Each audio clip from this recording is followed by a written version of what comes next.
The third world may seem galaxies away, but the truth is, it exists in your everyday life. The effect of poverty does not only affect the impoverished people, it affects the entire world. Because of poverty, our world is becoming inhabited. It is becoming more violent, more corrupt. Pollution is increasing, and the ecosystem is degraded. And why? Because people are simply trying to survive? Who is to blame? How does this affect you? How can we fix this? Let's take a trip around the world and find out what is actually happening in impoverished and third world countries.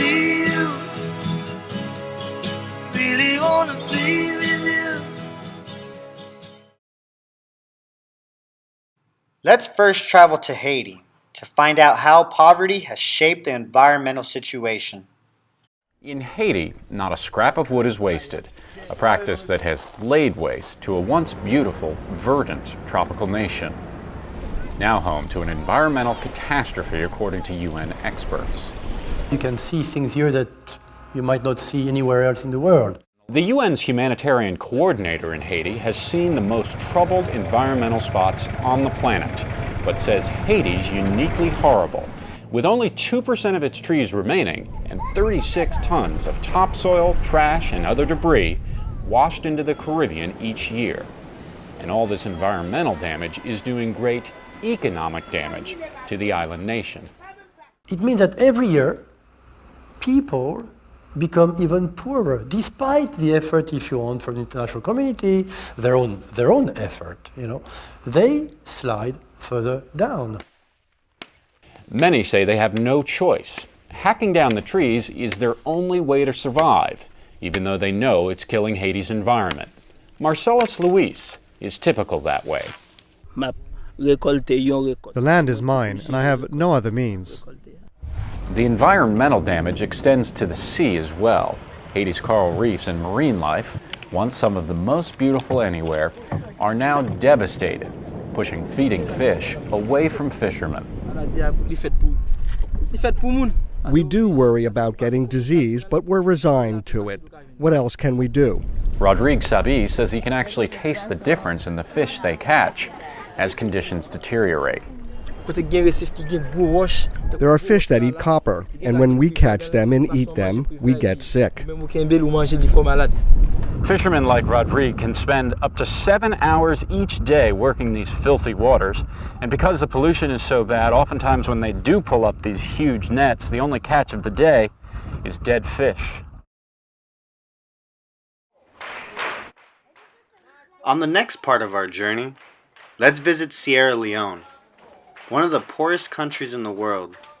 In this documentary, Children of War, a boy named Sharif tells his story of his impoverished life and how he was forced to become a child soldier. Start a new life and needs an education. Sharif was a boy soldier. Earlier this year, he commanded a group of boys on an extraordinary mission to kill innocent civilians and cut off their hands and feet.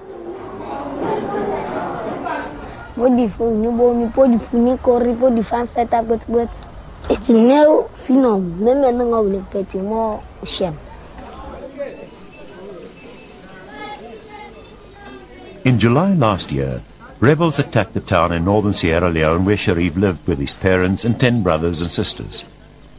The village was destroyed. His father was later killed. Sharif went to hide in the jungle where the rebels found him.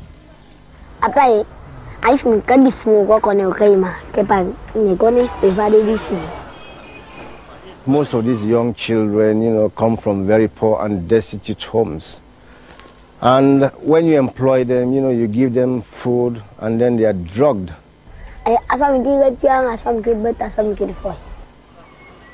Because they are high on drugs, they can be easily manipulated and brainwashed, and they don't have enough responsibility, they don't have families.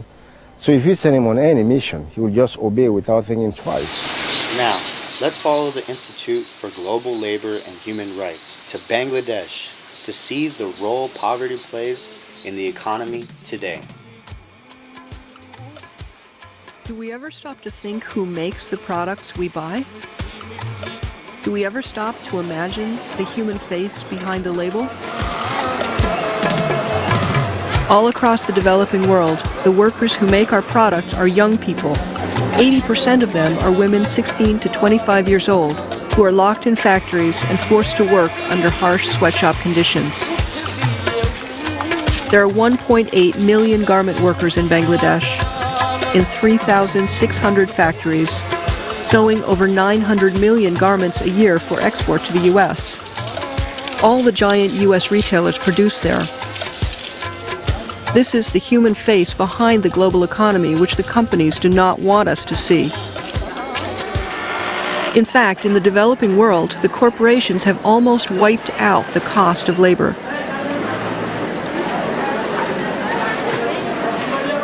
The women are forced to work 5 or 6 hours overtime a night, but often the companies only pay them for 2 hours. When the workers ask for the wages they are owed, they are attacked, beaten, even imprisoned. The workers have no rights. If they are even seen meeting with union leaders, they are fired. If management discovers that the workers are trying to organize a union, they will be beaten, fired, and often imprisoned on trumped-up charges. In only a couple of minutes, we traveled to Haiti, Africa, and India, 3 countries directly affected by poverty. Their problems can, will, and are affecting you today. Why is that? And how can we help this?